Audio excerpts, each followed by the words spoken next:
What we've been seeing with both Swiggy and Zomato is they're moving on from their core business of food delivery to other kinds of businesses. In fact, Swiggy has been quite vociferous about it, saying that the non-food delivery business is going to contribute a lion's share to its revenues going forward. It's now experimenting with a new pilot project. You might have heard about it first through Amazon, etc., which is to provide discoverability to your Kirana stores, to other merchants, D2C brands. Swiggy will then make those deliveries not using its own fleet. It is providing discoverability.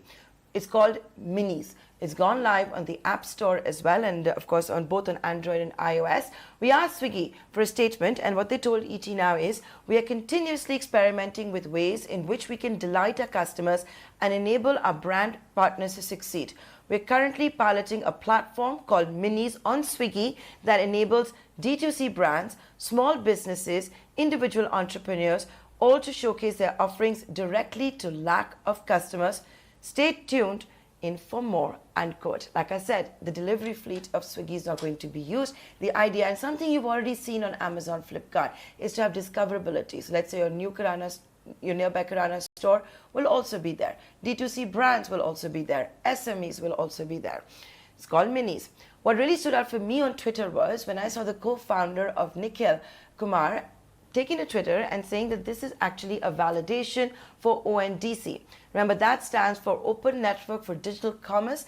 And in fact, it is being called the UPI moment for e-commerce. Nikhil is live with us here on ET Now. Nikhil, what did your tweet mean? Are you saying that like the others, whether it's a Paytm, whether it's a PhonePe, Swiggy is also working on its back end, integrating with the ONDC?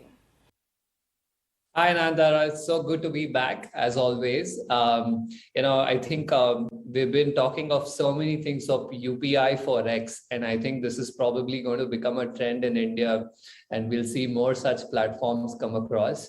On ONDC and specifically on Mini, my observation was, the hypothesis of something like ONDC is that in India, there are these digital apps which consumers use, where you have, what we call as daily active users or monthly active users, apps which are, in the startup world or in the product management world referred to as toothbrush apps.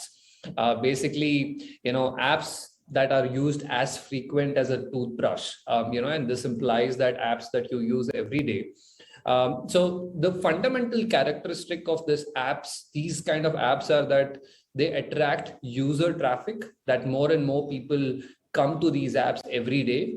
And if you look at the hypothesis of ONDC, which stands for the Open Network for Digital Commerce, one of the objectives of ONDC is to unbundle e-commerce as seller ecosystems and buyer ecosystems. And the hypothesis of ONDC is that there will be hundreds of companies which will onboard sellers on one side, and there will be hundreds of companies which will onboard consumers on the other side. And these can become interoperable, just like UPI, where you could be using an app like PhonePe, but you could pay to a Paytm merchant or a BharatPe merchant. Very similarly, think about being able to order e-commerce from app X while the seller is actually on app Y. Now, the reason I said why, Swiggy Mini hypothesis is closer to ONDC is because, it's very clear from Swiggy's strategy or the experimentation that they're doing is that we have so many people who are coming onto our real estate every day, which is the Swiggy app. How do we get them to do more? They've obviously done this with food. They also have a very successful platform called Instamart, which allows you to order groceries and things like that. And now it's clear that they're opening this up to third-party merchants and sellers to say, hey, we have these 30, 40, 50 million people who come to our app every day. All you have to do is come and register yourself, and we will basically take you live on our platform. And I think we've seen this already with Cred, very successful, where D2C brands have found Cred to be a great avenue to distribute and also become, use Cred as a discoverability platform for consumers to find new D2C brands.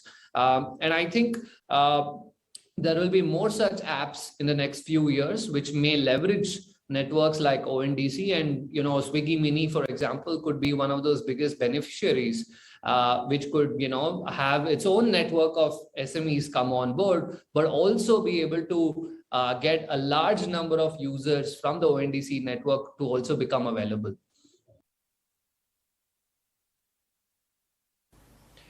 Now, when we talk about unbundling, when we talk about UPI's moment for e-commerce, it's also very important to remember, Nikhil, that what we saw in the takeoff for UPI was zero charges and zero commissions. How is the ONDC going to ensure that platforms like Swiggy and Zomato, which usually are on the receiving end of a lot of complaints for high commissions, play ball? Is that going to be necessary? Your Kirana store is not going to want to pay high commission to either be a part of ONDC that will be discoverable on Swiggy or on JioMart or on Paytm or on Flipkart or on Amazon or all of them. No, it's a great point, Nayantara. One of the things that's been plaguing Indian small businesses, especially with marketplaces, is these marketplace taxes, where e-commerce marketplaces charge a large amount of money because they own the buyer and the seller ecosystem. One of the stated objectives of ONDC as a network is actually to reduce this. I think, on an estimate, we can probably assume that marketplaces charge anywhere between 5 to 30% of commissions based on the category of product that you're selling. The highest being for apparel, food, electronics, and so on and so forth. So in the ONDC network, it is planned and it is expected that the commission, what we call as seller commission, which is essentially if someone's distributing a product, will be probably capped around somewhere between 1 to 3%. So this is essentially a 10x reduction of cost for a small business owner.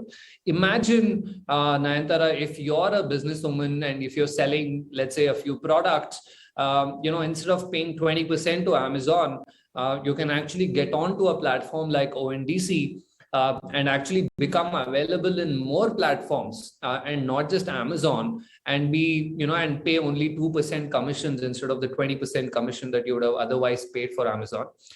This is where the benefit for small businesses comes. It improves their margins, increases their revenues. The interesting thing about Mini that I observed is they actually call themselves a 0% commission marketplace. And I think this is the departure from what Swiggy did earlier with restaurants. Because we know, there have been a lot of active voices in the restaurant industry where they've come out specifically and called out and saying Swiggy charges a lot of money, blah, blah, blah. But, the interesting thing about this phenomena of, getting D2C brands onto marketplaces, even Cred, these have been 0% commission marketplaces. Now, we're not sure how these companies will monetize this particular bit, but at least for now, it's an interesting departure from, 20-30% of commissions to actually saying, it's a 0% marketplace. Please come on board and start selling your products. Nikhil, the other thing I want to understand, and this is going to be a very consumer-based question. You have said that, let's say I'm searching for, I'm hypothetically saying, a shower gel. So when I search for the shower gel, it'll tell me what, let's say my Kirana store person is selling, what I can get, let's say on a Blinkit or an Amazon or a Flipkart or Meesho, whatever it is, right? Where do I search for all this? Is there going to be an ONDC app? Do I go on Google? Oh, yeah. Where do I search? Yeah, this is a great question. It's actually really hard to imagine a future that's not happened yet, right? So I'm just going to help you visualize, and I don't know whether this would happen or not, but at least this is my hypothesis. I think a very simple and a useful mental model to use is think about, what if ONDC makes e-commerce a feature, right? So all consumer apps which have, users coming into their apps every day, what if e-commerce becomes a feature? So Nayantara, you will probably be able to open PhonePe. And there's already an option on PhonePe on the home screen called stores. Maybe you'll have a search button saying search for products. And when you click on it, you'll be probably able to search for a product on PhonePe, or you'll be able to search this on Google Pay. It's important to note that apps which are not in e-commerce today are most likely going to benefit the most from something like ONDC, and not the guys who are already in the e-commerce business. It's a bit like the way things happened in UPI, right? UPI led to a whole new category of companies that got built on top of it. While a lot of the incumbent companies kind of resisted it or resisted its adoption. And I think those are the lessons a lot of the commerce companies will be looking to take, that, hey, should we wholeheartedly get into ONDC, or should we resist it till it becomes big? And while people who don't have any business in commerce will find it extremely exciting to build on top of it. For example, there is a very good chance that PhonePe might become much, much bigger in commerce than Flipkart. And that will be an interesting thing to see on how that plays out in the next 2-3 years. Okay, you give me an idea. I must call Rahul Chari and Sameer Nigam of PhonePe and get them on the channel very, very soon. If what you're basically saying is that the payment guys will become bigger, because is that the future where I will go on my payment app now, whether that's going to be WhatsApp, whether it's going to be PhonePe, Paytm, whatever it is, and that's where e-commerce is going to be built. Is that the future? Yes, in some sense today, there is if you look at them, they already enable commerce to happen. Like when you're shopping on other websites, when you try to make a payment from UPI, you will probably go to PhonePe or Google Pay and complete the payment. Now, imagine an architecture where the stores are actually inside PhonePe. So you don't have to go to an external website and then come to PhonePe to complete a payment. But instead, you are able to do this within the PhonePe app.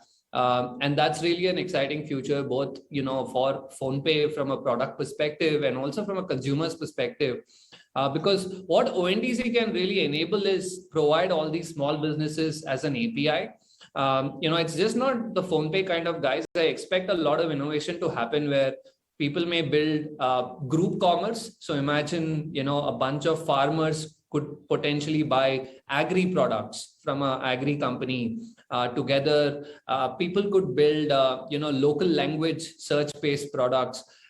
Imagine, you pressing a button and saying, "Mujhe aaj shower gel khareedna hai," and then, boom, you have a bunch of businesses or offers that are in front of you. So all of those kind of innovations are possible, and that's what's very exciting about ONDC.